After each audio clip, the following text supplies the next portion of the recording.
Actors, we've all got issues, so let's talk about them. I'm Juan Ayala, and welcome to Actors with Issues. Each week, we bring you interviews with actors from across TV, film, and Broadway, taking many deep dives into their careers and getting into the successes, the struggles, and of course, the issues that they face as actors. That's enough about us. Let's dive into the episode. Today's guest is an actor you've seen in NBC's New Amsterdam, Prime Video's The Marvelous Mrs. Maisel, and here to talk with us about their latest project and feature film debut, Unidentified Objects, it's Matthew August Jeffers. Matthew, welcome to the show. Thank you for being here. Thanks so much for having me. So before we dive in, we always start with a quick rapid fire game called Getting to Know You. Just throw some questions your way. Rapid fire. Oof, okay. We'll start with coffee or tea? Oh, tea. Herbal tea. There you go. Film or television? Film. Drama or comedy? Drama. Hero or villain? Villain. Stage acting or screen acting? Don't do that to me. For survival purposes, I'll say screen. What actors had the biggest influence on you? Peter Dinklage, off the bat. And I'm forgetting his name, Capote. Oh my gosh, he passed away. Oh, Philip Seymour Hoffman. Philip Seymour Hoffman, thank you. Yeah. Philip Seymour Hoffman and Joaquin Phoenix, those three. What is the last show that you binge watched?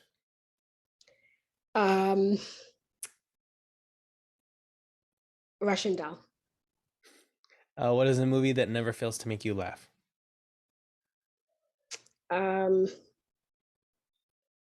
Ooh, that's a good question.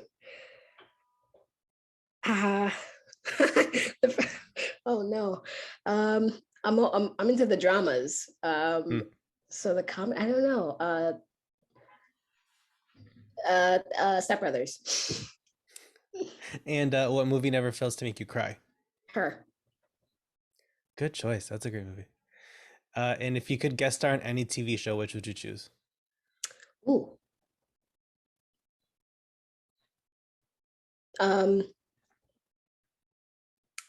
I would say Euphoria. And describe your most memorable audition in 3 words. And memorable can mean good or bad. So that's up to you. Okay, memorable. Describe my most memorable audition in 3 words, good or bad. Compelling. Invigorating. And solidifying. Sounds like a good one. Fortunately, yes. So as an actor, when did you first discover your love for performing? And then at what point did you know that you wanted to pursue it on like a career level? Well, frankly, it was really my mom who gently nudged me onto the stage. And I wanted to be somewhere in the sports world. Growing up, very invested in playing sports and watching sports. And when I think around, I don't know, sometime in middle school, I realized that, reality was just like, it was going to be an uphill climb to find like a career in athletics for me. And so I think my mom probably sensed that I was searching for that next passion or that next bucket to put all my weight in. And I think just, because she was my mom, she knew me best. She knew that I had a story to tell, or that I could tell stories and could connect with humans. And she invited me to audition for Your Good Man, Charlie Brown in 8th grade. I played Schroeder. And it is kind of the cliche memory where, I took the bow and experienced that rush of applause. And really, truly, organically from there, 9th grade, 10th grade, 11th grade, doing summer stock, starting to look at colleges with fine arts programs. I remember taking the SAT or the PSAT and there was like, what do you think you're majoring in? And you like could fill in a box. And I remember like not having to think twice. I thought much less about filling in that box than I did with these rapid fire questions that you just gave me. It was just like, where's acting? Okay, circle in bold, you know? And I only applied to one college, and that was Towson University, because it was close to home, but they had a really wonderful theater department. And it was that kind of natural progression really from 8th grade. And thinking about, like, you know, pursuing it as a career. I mean, I think when I made the formal decision to go to college for theater, you know, I mean, I think it was with every subconscious intent that I was going to you know, to take these tools from this 4-year institution to then, you know, go out into the real world, New York, LA, wherever, and, you know, and try to make a life, make a living. And, you know, given that there are so many, I mean, throughout one's career, there's so many ups and downs and whatnot, but especially sort of early on, finding your footing. Yes. Is there anything that sort of sticks out as like an obstacle you've overcome like early on, or maybe something that you know now about the business that you wish you'd learned earlier? That's a really wonderful question. I think that my gut response is, and I know I have started to notice this because I'm becoming more aware of it in my own life, and looking back and seeing how I processed, I can now kind of recognize similar patterns with some of my friends on social media, you know, because everyone's posting everything they do on social media. I think in a career that is so irregular and fraught with quiet days and quieter nights,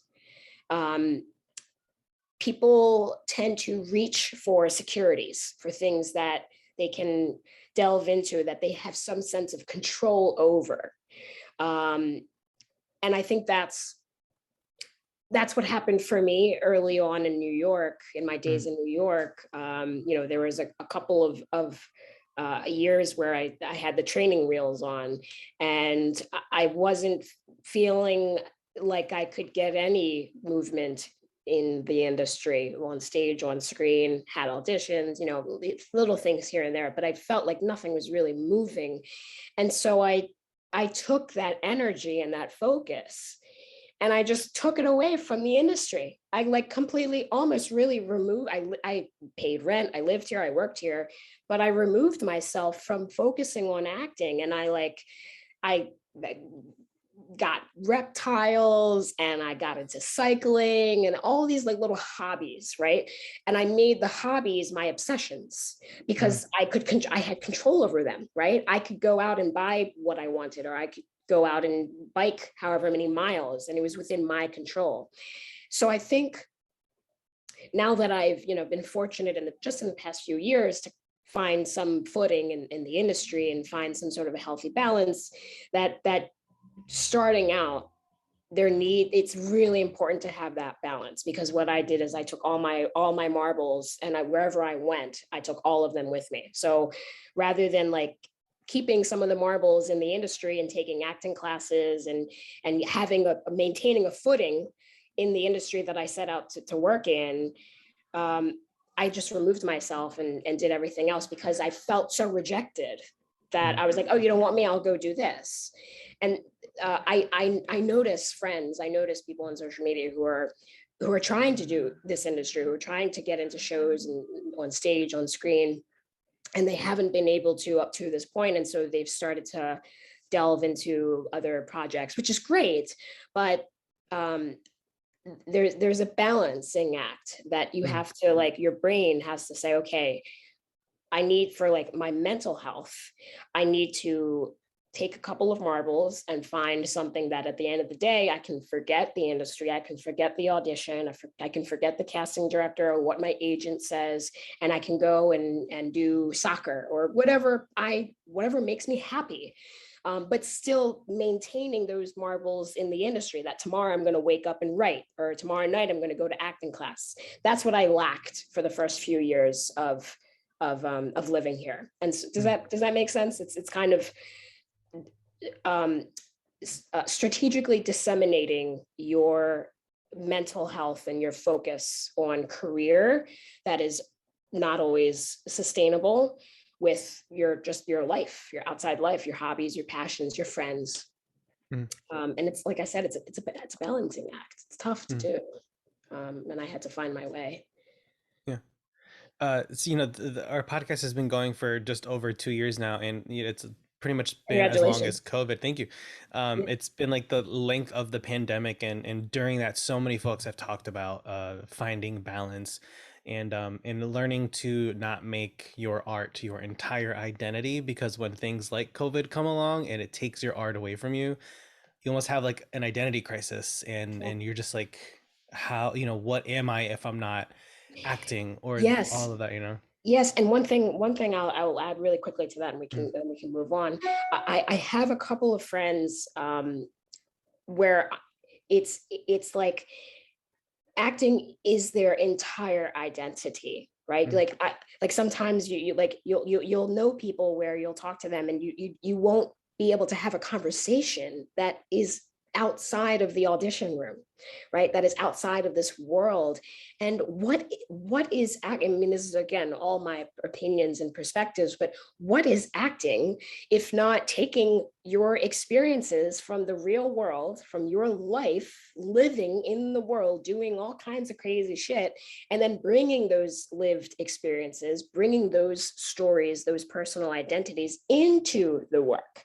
Mm. So if someone is work, they're missing, literally missing out on the most valuable tools for an actor, and that's life, Mm. right? That's Yeah. living life, and the good and the bad, and then bringing those tools into the characters that we play. So yeah, just wanted to add on that. It's really important. Yeah. Yeah. Absolutely agree. And so there was one of our past guests, Cristina Ochoa. She was on a series on ABC called Promised Land, and sort of her tip to actors was like, just go out and experience as much life as possible, because that's the most helpful tool. Yeah. Just absolutely going with what you said, and I Yes. completely agree, because it's, I try and bring as much of myself to every role, and when you haven't experienced that, then that's when you do like the really sort of gritty work and character work. But Yes. otherwise, you'll have nothing to bring. You'll be sort of having to do all that work for every single role if you don't go out and experience the Yes. world. It won't be layered, and the Right. audience will see that, Mhm. right? And Yeah. we want to give the audience a ride. And so I want to move on to some of your work. So you have gotten to work on one of my favorite shows, New Amsterdam, for the last Huh, several seasons. So okay. what's that whole experience been like for you? It's been really wonderful. I have so much love for that show. When people say, I love the show, I I think about the crew. I can get like emotional thinking about how wonderful they are. It's not super common on a set to have like everyone in every room just being so grateful and wonderful and happy to be there on set. That's been my experience working, and this is from the crew, from the cast, crew, extras, background. I mean, like even the background actors, they're just so thrilled to be there, and it's really a cohesive unit, right? There's always this hierarchy with regulars and guest stars and background, but on that set it just feels so cohesive and unified and really beautiful. I've made really wonderful friends on that show. I'm really, really grateful to have been kind of sucked into their vortex. And um, I started that show with one line, Mm. and so there is a certain level of pride, right, of that I feel for that show of making it about the work, Mm. whether it was one line and one scene and one episode with no future recurring, episodes. If it was just that one line, I was going to say the hell out of that one line. right? And I was going to make them remember that one line. And that's literally how it happened. I had one line, no plans. And then, a couple months later, there was, another episode that came, and then very gradually over the seasons, they started to, my character in the world started to develop further. And it's been very gratifying. It's been very gratifying. And the story itself, as to how I got that show, was also unique in that it came really from the theater world. So when you ask me like theater or screen, I hold such passion and love and admiration for both worlds because they're so different, as you know. But I got New Amsterdam from theater because I got after my first equity gig in the city at the workshop, I got my equity card, and I was so excited that I would be able to then go and schedule my auditions, because without your equity card, you have to like show up and you're at the behest of like, whatever time is available. So literally the first day I got my equity card, I signed into the Actors Equity Portal, saw the first audition, and it was an understudy role for, oh my gosh, I'm blanking on the name. Lucas Hedges started it a couple of years ago, the Waverly Gallery, I think. And it was an understudy role, and I went in and I was like, fuck it. Like, I'll do the best I can, see what, I don't know if probably wasn't right for the role, but I did it. And it happened to be Dave Caparelli-Otis, who cast New Amsterdam. And as I was leaving, he said, do you have an agent? And I said, yes. And he said, well, tell your agent I'm casting this new show on NBC called New Amsterdam. When something seems right, submit you. I was like, okay. So I ran over, called my agents, like, hey, submit for New Amsterdam, anything, everything. And that's how, and a couple of weeks later, I got the audition. So it just goes to show you that they're really intertwined, especially in New York City. I don't know so much about LA, but the theater, there's a huge crossover of actors from theater and onto the screen. I think there are a lot of young actors that move to the city thinking like there's a fork in the road, theater or TV or film, and they have to like, okay, I'm going to take only acting for the camera classes or only scene study classes. And it doesn't work like that in the real world, or in this city, at least. So before we wrap up, I wanted to talk about your feature film debut that's coming up, Unidentifiable Objects. So what was, with every project that we do, there's definitely sort of a new learning opportunity. So with this being your first feature film, what comes to mind as something you learned during production? Two things that I'll offer quickly. The first is it was my first feature film. It's also my first starring role in it, and that provided its own box of tremendous anxieties and insecurities. But I think to that lesson, I would say it's really important, or I found it really important, to reach out to the people that I admire, that I look up to in the industry, and pick their brain and know when to ask questions and know when to say, I need help with this, I don't know what I'm doing, because they'll help you get there. Right? It's very much a team effort, this industry, this world that we live in. And the second, I would say, is you need, and at least this goes for independent filmmaking. I'm not sure what it's like on a Hollywood big blockbuster set, but you need a lot of miracles to happen. You need a lot of, like, thousands of mini miracles to happen, and most of them have to go right for you, right? Like, most of them have to flip on the right side of the coin. Because when you're working on a smaller budget, you just don't have the money, and you don't have the time, and you don't have the space and the crew, especially under the cloud of COVID, which we shot in August 2020. So that was like a whole Wow. layer, a whole added layer of stress and anxiety and work. But yeah, looking back and seeing the film and starting just the very beginning to see, we have our world premiere on Friday in Toronto. Just starting to see the reaction. It's beautiful. It's beautiful, but it's also, you hearken back to those days when it's like just 15 of you in the middle of nowhere in Maine, and so many things could have gone wrong. So many things could have gone wrong, and it would have, pretty dramatically changed the story, what you see on screen, just entirely out of your control.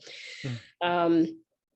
So as much work as we do to prepare ourselves, we're really ultimately are at the mercy of the environments and the larger things at play. And sometimes they go in your way and in your favor, and sometimes they don't. But the beauty of that is we manage and do the best we can. But Awesome. Well, congrats on the film, and best of luck with everything going forward, because there's so much sort of next steps once you sort of go the festival out, like, distribution and things like that.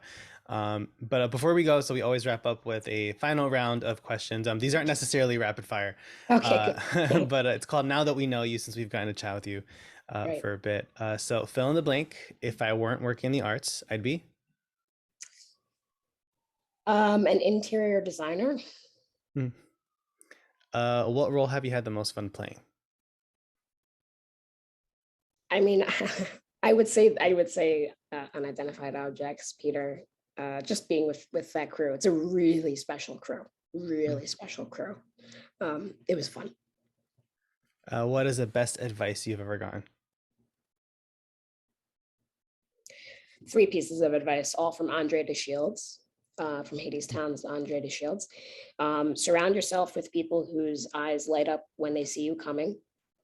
Slowly is the fastest way to get to where you want to be. And the top of one mountain is the bottom of the next, so keep climbing. I love his Tony speech. It's so iconic, really. I'm like kind of debating getting it tattooed. Oh my God. We'll see. Yeah.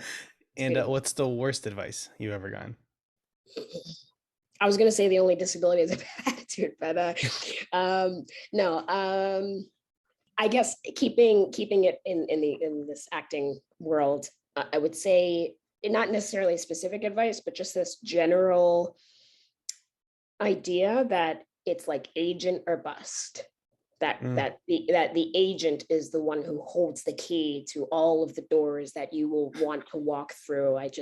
In my experience, that is absolutely not the case. I'm grateful for my agents. I'm not bad-mouthing my agents. I'm grateful for them, but certainly some of the most rewarding work I have gotten through other sources and the work itself, right? Work begets work. So I think it's a misnomer that people, it's like, agent, gotta get an agent. It's yeah. And lastly, in 10 words or less, what advice would you give to a young actor? Always make it about the work. Awesome. Well, Matthew, thank you so much for joining us on the show today. If anyone wants to give you a follow on Instagram or anywhere, where can they find you? Instagram, Matthew August Jeffers. Matthew August, like the month, Jeffers. Yep. And folks, as always, you can find us on Instagram at Actors with Issues. Give me a follow at Juan Ayala Official, and check out all of our full video interviews at youtube.com/Actors with Issues podcast, or listen on the go wherever you get your podcasts every Monday. I'm Juan Ayala. This is Actors with Issues, and we'll see you next week.